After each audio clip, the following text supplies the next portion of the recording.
Bernama asli Roni Immanuel, lahir di Manado, Sulawesi Utara, dengan stand up komedinya, celotehnya yang kadang-kadang membuat orang kebingungan, apa ketakutan, apa nggak jelas lah pokoknya. Dengan slogan yang selalu bilang nggak usah dipikir, Mongol Stress. Thank you. Terima kasih banyak. Sama-sama. Bro Mongol aja lah ya. Iya, Mongol aja. Sudah datang hadir, gimana kabarnya? Selalu baik. Karena Tuhan itu baik. Yes, pasti. Terus kegiatan? Kalau kegiatan sih sampai hari ini TV masih, kebetulan kemarin sempat beberapa kali di TV, terus podcast juga ada banyak undangan, tapi sebenarnya show off air juga masih tetap jalan. Kemarin masih ada di Balikpapan, besok di Manado, jadi off airnya masih ada, Cap. Saya sangat bersyukur karena dalam kesibukan yang sangat padat, mau lu datang ke sini loh. Oh, namanya juga pelayanan Ya, kan? itulah salah satu yang tadinya terus terang aja mau gue panggil nama aja ya. Mongol aja. Panggil gue boleh, nama boleh, captain boleh, apa. Dulu dengan celotehan lo itu stand up komedi, baik itu kesaksian di gereja, gue nggak suka sama lo sebenarnya. Karena lo tuh suka ngebully, iya ngebully personal pendeta, duit gereja lo bahas. Tapi belakangan segitu gue tahu, gue nonton video lo berapa tahun terakhir, bener juga nih orang stres satu nih gue pikir. Nah itulah interesting kita berbicara. Sedangkan kemarin juga lo lagi terkenal nih di somasi lah, ada setan lah, lo masuk ikut acara yang nggak kelihatan segala macam. Itu yang buat gue tertarik. Sebagai hamba Tuhan, sebagai pilot, gue juga banyak pengalaman hidup bersama Tuhan, bersama setan juga. Nah, Amen. Jangan diamenin setan sama Tuhan aja. Kalau sama setan, dalam nama Yesus nggak boleh lagi gitu. Gimana? Gue mau tanya pertama kali somasi orang-orang gila itu gara-gara apa sih? Jadi penyebutan kalimat orang gila sih nggak boleh lagi? Iya, nggak boleh. Jadi harus diganti dengan orang dengan gangguan jiwa. Nah, permasalahannya adalah tidak ada namanya pembelaan diri ya, Cap. Posisinya Mongol adalah saya udah nggak lagi buka KBBI dan saya nggak pernah pelajari bahwa ternyata sudah ada kosa kata baru. Jadi kayak orang kan kita biasanya ngomong orang cacat, ternyata kosa kata baru difabel ya. Jadi otomatis dengan tidak ada kosa kata ini ya kita nggak tahu, tapi di saat dilakukan somasi dengan 6 kali 24 jam, hari pertama Mas Dedi yang melakukan permintaan maaf, hari kedua Mongol yang melakukan permintaan maaf. Luar biasa, berjiwa besar, clear ya? Clear. Karena memang somasi solusinya adalah permintaan maaf. Kalau dinaikin ke ranah pidana, katanya sih harus orang yang kita jadiin materi itu yang melaporkan. Susah dong, gimana dia mau ngelaporin? Nah itu gue juga bingung gitu kan. Karena tidak boleh diwakilkan. Iya. Dan kebetulan Cap, mohon maaf juga tidak menyebut nama di situ. Saya ngomong nih, itu si Mongol tuh orang gila. Nah berarti Mongol nyebut nama Mongol. Nah itu bisa dilakukan tindak pidana karena ada personanya. Iya. Jadi selesai Cap, udah aman. Puji Tuhan, amin. Terus mengenai perjalanan hidupnya kan. Saya udah nonton semua, berat ya. Makasih. Berat banget. Sebenarnya kalau pada posisi berat sih banget, Cap. Karena maksudnya begini, dengan kondisi kita yang saya dari kecil tidak merasakan kasih sayang orang tua, karena mamaku meninggal hari kedua juga Mongol baru tahu itu mama. Terus saya juga harus hidup tidak diperlakukan sebagai cucu. Ke Jakarta dibawa orang kaya untuk jadi pendeta, orangnya hilang. Terus harus luntang-lantung di jalanan tinggal, terus masuk penjara dengan kondisi kita nggak salah karena cuma tukeran kepala dengan janji mau ditebus, ternyata tembus sampai Cipinang. Kalau seandainya Mongol punya akar pahit, habis tuh satu-satu gua. Tapi kan Mongol diajarkan untuk mengampuni itu indah.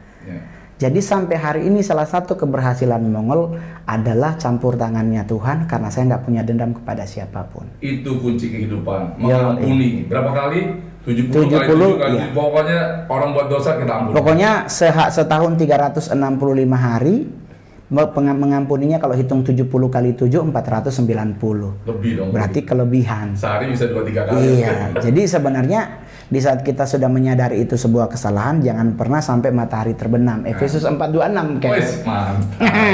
Gua statusnya pendeta apalan ayat dia daripada gue. Enggak juga dong, enggak juga. Karena kan begini, Cap, di zaman dulu masih di saat Mongol tidak dalam hidup dalam Tuhan.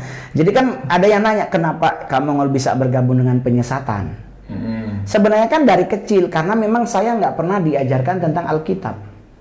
Oh, dulu waktu kecil ke gereja di Manado kan orang semua pulang mabuk-mabuk pakai jas, jalan juga dia jatuh-jatuh. Masalahnya Mongol bergereja di Sangir itu ya nanti kalau udah 24-25 umurnya maksudnya? Desember. Oh, kristal ya? Yoi, kalau Natal, yoi. Oh itu sibuk baca ayat hafalan gitu ya. Di depan baca sesuatu. Yoi coy. Jadi apalagi dengan kondisi tidak dididik oleh orang tua, kita otomatis kan kalau punya orang tua, Cap, kan orang tua akan bilang Bapak ini juga nggak pernah tahu? nggak pernah. Ini nggak boleh, itu nggak bagus. Ini kan pasti ada yang dilarang, ada yang boleh, ada yang tidak. Yeah. Do atau not itu. Ini Mongol nggak dapet, Cap. Jadi di saat gua ketemu dengan beberapa orang yang menyatakan diri, mereka nggak ngomong kalau mereka dari gereja setan atau dari mana, dia cuma bilang join with us. Dan ternyata pas kita gabung dengan mereka, kita diterima dengan tanpa ada penghakiman, ya kita merasa nyaman di sana. Udah berpengalaman hidup dalam kegelapan bersama setan-setan. Setan itu kan nggak kelihatan. Kita orang Kristen percaya setan itu ada bosnya namanya Lucifer. Satan si ular. Si ular, Lucifer itu serafim, Satan itu archangel. Oke, berarti waktu di Taman Eden si Hawa diganggu Oleh ular. itu belum setan dong? Sudah. Belum. Dia bilang ular ini adalah makhluk yang cerdik yang diciptakan Tuhan. Berarti belum setan dong? Sudah. Sudah. Sudah. Kenapa? Dia kan cuma menipu si Hawa. Kan ingat, yang namanya sudah tidak lagi ditakta Allah berarti sudah tidak dalam Tuhan. Lucifer sudah, Satan sudah menjadi setan di saat kejadian 3. Ya. Oleh sebab itu yang Mongol bilang, di saat akhir zaman yang dicari Tuhan bukan Lucifer. Dia nyari pribadi yang sama di Wahyu 20 yang namanya si ular tua. Oke. Nah, cuman saya lebih sepakat dengan gereja memasukkan dengan satu kalimat yang luar biasa namanya musuh Allah. Itu udah paling bagus. Jadi kita nggak usah belajar siapa Belial, Beelzebub, Baal, Astaroth dan sebagainya, nggak usah dipelajari. Kita yang penting tahu dia adalah musuh. Tetapi di saat kita masuk ke ranah peperangan rohani, kita harus cari tahu siapa musuh kita. Yang kita perangi. Yoi, karena ikut dengan konsep Yesus mengusir setan di Gerasa. Dia tanya namamu siapa? Legion. Dia bilang legion. Hitungan satu legion itu taruhlah 5.000. 3.000 yang masuk ke babi, 2.000 melanglang buana di alam roh, di atmosfer udara. Karena hanya 3.000 tuh babi, berarti ada 2.000 di udara. 2.000 itu yang mengganggu kita sekarang ini. Itulah 3.000 yang buat haram. Itulah yang di kejadian di Efesus tentang peperangan kita. Bukan pemerintah, penguasa dan penghulu. Jadi levelnya roh ada ya. Roh jahat di udara. Itu dia itu ya. Itu yang 2.000. Jadi sebenarnya kalau kita mau ribet tentang malaikat yang dibuang oleh Tuhan, kita stres, Cap. Karena perhitungannya sepertiga malaikat Tuhan oleh si Lucifer ini. Dibuang oleh Tuhan. Dibuang. Iya dong, dibawa Lucifer. Lucifer kan itu kloter 2. Ini kalau di gereja tidak mengenal kloter, tapi kalau dalam dunia satanik mengenal 2 kloter pembuangan. Kloter pertama itu Satan and the Gang, kloter kedua itu Lucifer bersama Asmodeus, itu and the Gang. Kenapa Lucifer? Karena dia jadi sombong, pingin seperti Allah. Di Yesaya 14 tentang dia pingin seperti Tuhan, karena dia adalah salah satu orang yang paling dekat dengan pemuji penyembah yang sangat indah. Karena dia serafim. Kalau Satan itu archangel, malaikat penghulu bareng-bareng dengan Mikael, Gabriel, Lucifer itu bukan satu geng bertiga. Enggak, Satan yang segeng. Lucifer di serafim. Ordo pemuji. Nah, kalau kita pelajari ordo pemuji itu semuanya dibuang oleh Tuhan, dibawa oleh Lucifer karena segeng. Muncullah Alkitab berkata di kitab Roma, aku mencari penyembah-penyembah yang benar, yang menyembah Bapa dalam roh dan kebenaran. Nah, kitalah ini yang jadi pengganti Lucifer, karena dengan penyembahan kita sampai ke tata Bapa bagaikan orang Pantekosta bilang kan, bagaikan dupa yang berbau harum. Itulah yang Mongol bilang, gereja itu jangan sampai kehilangan roh pujian penyembahan. Karena kalau hilang, Alkitab berkata Allah adalah Allah yang pencemburu. Sekali dia kedip meninggal. Kenapa saya tertarik bertanya ini soal Lucifer? Karena Dulu waktu SMA, saya belajar juga. Tentang Lucifer. Bukan Lucifer, saya Berguru. ke Banten, suruh bakar, bawa sajen-sajen, kemenyannya di itu, terus dikunyah, terus dikasih angkin tulisan darah, saya pakai, dites di situ, sukses. Tapi begitu ada syarat dilanggar salah satu, di luar ada pukulin suara orang, pecah-pecah ini. Berarti intinya penipu juga itu iblis. Lo kan bukannya udah dibilang Bapak segala pendusta. Yoi. Nah, itu yang saya tarik. Nah, ini ada kelanjutannya kan. Abis itu ada orang Kristen kan percaya akar kepahitan, keterikatan. Waktu saya bertobat baru bisa dilepasin. Nah, baru dia berteriak, siapa kamu? Saya Lucifer, yang melepaskan saya lari semua. Nah, ini Cap yang saya selalu pingin banget sharing kepada para hamba Tuhan yang melayani pelepasan maupun doa peperangan. Satu hal yang harus kita ingat baik-baik, kita harus minta covering prayer namanya. The covering prayer. Kalau dalam dunia satanik adalah salah satu doa yang paling susah ditembus. Maksudnya untuk memproteksi yang doa peperangan. Yoi, namanya doa tutup bungkus. Dengan darah Yesus. Yoi. Tapi kan sekarang nggak sembarangan. Saya kebetulan melayani di ikut Dulos, AMC, itu yang pelepasan yang orang satu kesurupan kayak acara Mongol yang saya ratusan orang, 90 yang kesurupan gitu. Nah, kan kita harus tahu level kita bisa nggak nanti diketahuan iblis. Siapa kamu? Kamu teman saya juga. Enggak dong, Cap. Di saat kita melakukan pelayanan pelepasan, satu hal yang harus sebelum dilakukan adalah pemberesan diri. Cap, kalau sudah menerima Yesus Kristus sebagai Tuhan dan Juru Selamat, itu sebenarnya adalah langkah awal yang harus kita pegang baik-baik. Kita nggak mungkin keserang, sekalipun kita mungkin kebuka celah, tapi di saat kita minta covering prayer, celah itu ketutup oleh doa ini. Yoi. Dan di dalam dunia satanik, orang yang minta tutup bungkus dengan kuasa darah Yesus, kuasa darah anak domba Allah, gak ada satupun sekaliber siapa, sekaliber pimpinan gereja setan sedunia pun gak akan tembus. Mati yang ada. Karena boleh jujur, dalam alam roh kita mungkin nyerang dengan satu senjata, dari dalam darah itu akan muncul lebih banyak senjata daripada yang satu. Jadi orang akan berpikir kalau dia bilang, wih, aduh, jangan deh cari mati. Jadi otomatis biasanya kita menghindar. Tetapi di saat kita melakukan pelayanan pelepasan, nggak usah khawatir. Termasuk Cap nih, ini salah satu rahasia kuncinya, rahasia Mongol sampai hari ini tidak bisa diubek oleh gereja setan, oleh satanik adalah, saya berpedoman dari 1 Yohanes 5 ayat 18. Setiap orang yang lahir dari Allah tidak berbuat dosa, dan iblis tidak akan pernah bisa menjamah engkau. Itu yang gue pegang. Itu pertama kali saya bertobat dikasih ayat itu. Kalau takut, saya kebetulannya banyak pengen dulu bermain-main alam roh ini karena pengen jadi orang yang sakti. Tapi kan itu masuknya alamnya okultisme, Cap. Betul. Kalau kami satanisme, menyembah kepada langsung ke bos. Kalau satanisme itu masuk hierarkinya teritori. Beda, Cap. Kalau saya belum pernah ngobrol sama orang gereja setan, waktu pun saya pernah ikut ritual, bukan ritual, kumpul-kumpul sama bule Children of God dulu. Si Ogi. Mama saya elder Sulawesi Utara dari si Ogi. Jadi baru saya ngerti. Harus beda. Pak Tony Daud adalah seorang paranormal dukun. Dia mainnya di okultisme. Ada orang yang datang ke dia curhat.